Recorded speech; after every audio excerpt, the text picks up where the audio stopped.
السلام علیکم۔ پٹ دادر خان سے غضنفر گجر کی رپورٹ۔ حکومت کے وی این کے مطابق روز سردار علی خان آئی جی پولیس پنجاب کی ہدایت پر ڈسٹرکٹ پولیس آفیسر ضلع جہلم رانا طاہر رحمان خان کے احکامات کی روشنی میں سرکل آفیسر پولیس محمد انواز ورک نے تھانہ پنڈ دادر خان میں کھلی کچہری کا انعقاد کیا۔ پولیس افسران، سائلین، میڈیا نمائندگان کے علاوہ بھی لوگوں کی کثیر تعداد موجود رہی۔ مسائل کے حل اور شکایات کے فوری ازالہ کے لیے ڈی ایس پی محمد انواز ورک نے ہدایات جاری کی۔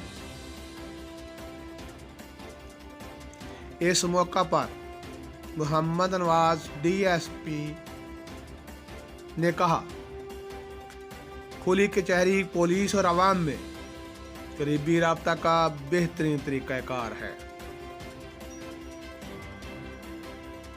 محمد انواز ورک ڈی ایس پی نے مزید کہا، کھلی کچہریوں سے حکومت کے وی این کے مطابق لوگوں کو ان کی دہلیز پر فوری انصاف ملتا ہے، موقع پر ہی حل طلب درخواستوں پر فوری مؤثر کارروائی ہوتی ہے۔